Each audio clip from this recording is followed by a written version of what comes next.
So I want to shift for a second to talk about a growth mindset.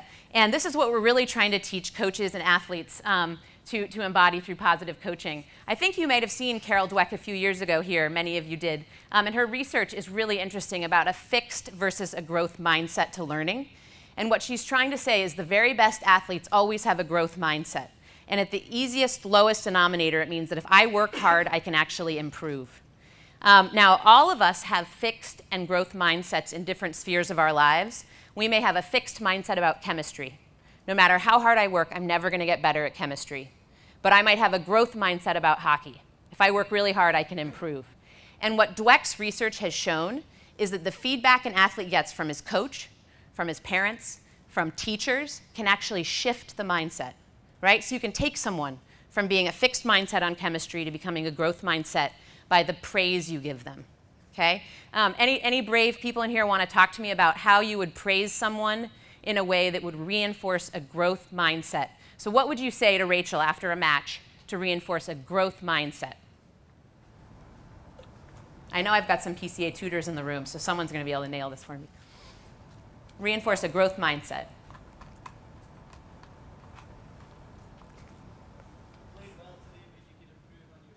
Okay, you played well today, and something we could work on is your shooting, right? So you're showing her something she could improve on with hard work. Yep. So what's a really common thing that we say to our kids after they play a game, just sort of reflexively? They come off the pitch. What do we say to them after a game? Did you win, right? Well played, well done. Right? So after every match I played, whether I was 5 playing football or 21 playing field hockey, my mom would say the same thing to me: Tina, great game. I didn't always feel like I played a great game, right?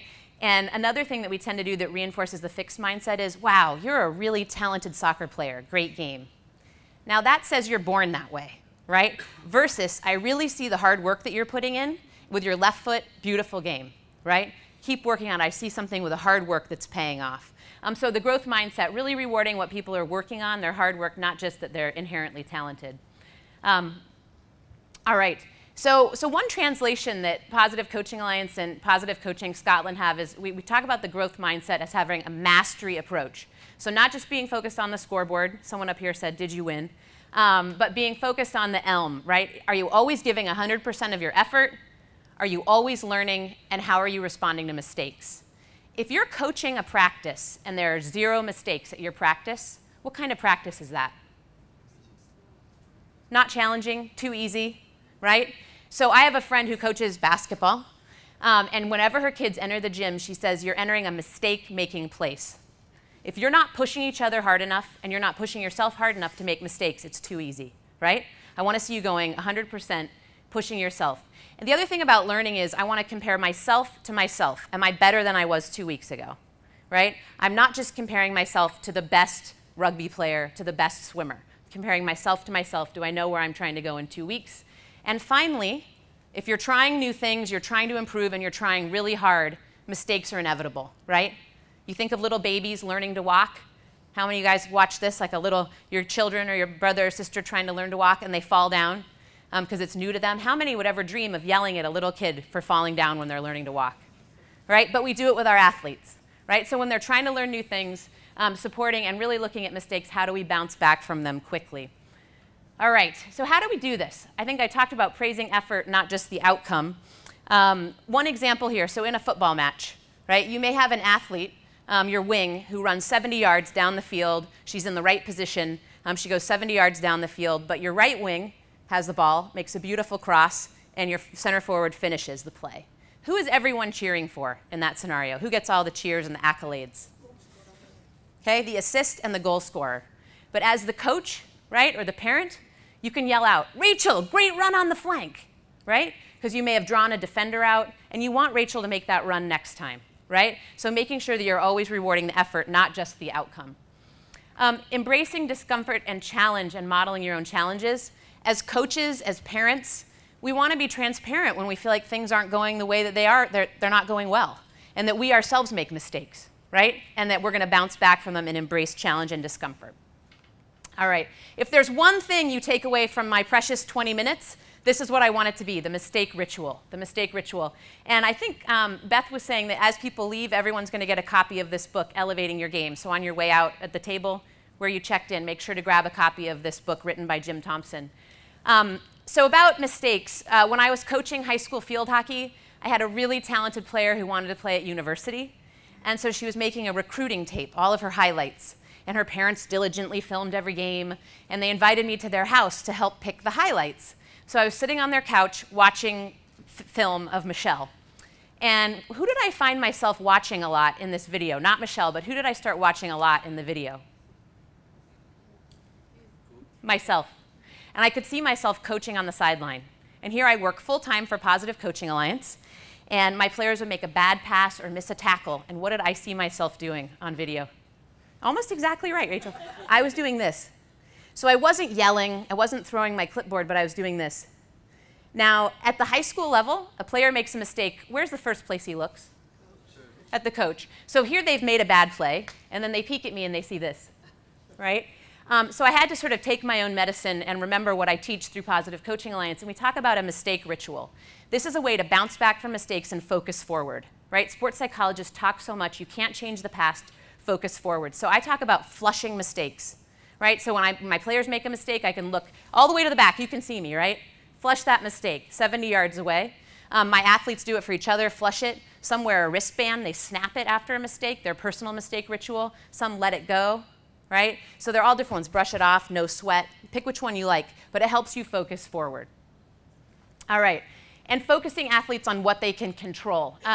When this happens, when they're focused on their effort, constantly learning, and how they respond to mistakes, they can control all of those. They cannot control the weather conditions, they can't control their opponent, they can't control the officials, but they can control everything inside Elm. All right, and in the end, we get a more enjoyable experience and better performance. All right, so what common mistakes do new coaches and perhaps even managers at work? So these skills we're learning through sports translate to work and to business. What's a common mistake of a new manager or a new coach? Focusing on the negative. Thank you. So when I was a new coach, I'd bring all my players in at halftime, and I took diligent notes, and I would tell them all the things they needed to fix for the second half, and I would send them out, and how did they perform? Terrible, right? Because I had just reinforced all the things they were doing wrong, right? So instead, we want to find the things they're doing well, talk about those, and pick 2 things to change for the second half, right? So filling emotional tanks. Anybody in the room know how many tank fillers, so positive, specific positive, people need to get for every drainer that they get to keep feeling positive and that they can learn? How many tank fillers for every drainer? 5. That's one of my trainers out there, right? One of my tutors. So 5 to 1. And this is in a work environment. It's been done in schools, in sports, and even in marriages. To feel positive, 5 specific tank fillers every time you're drained. Some ways to fill the tank. People love to hear their name, right? So when your athletes are arriving, your teammates are arriving, greeting them by name. Listen first. This was a hard one to learn as a new coach, right? You bring in everyone after the game, and now what I do, I'm quiet, and I send the field hockey ball around the circle. Whoever's holding it gets to comment on the game. Players talk first, I talk last, right? This was a tough one to learn, but very important. Modeling truthful and specific praise. So beautiful tackle at the end of the second half. Not great game, right? There's a real difference there. Using if-then statements. I've got short time, so I'm going to zoom through some of these. Non-verbals, right? If you're a teacher, if you're a coach, try videotaping yourself.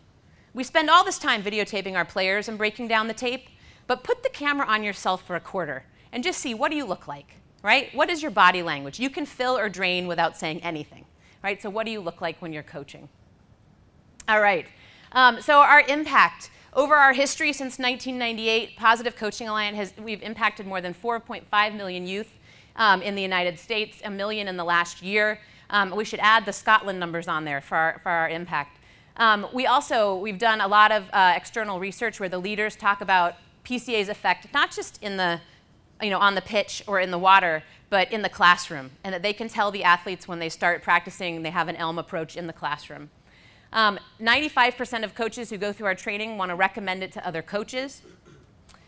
And then my favorite piece of feedback is when parents go to our workshops and they leave, the #1 thing they write that we could do better at our workshops is get more parents there, right? I loved this. Why wasn't it required at my school? Even if they come in sort of kicking and screaming and mad with their arms crossed, when they leave, they want every parent to get it. And again, one of my favorite things, the youth who go through the training, 79% say, I treated my opponents better this season after they've had our training than they did before.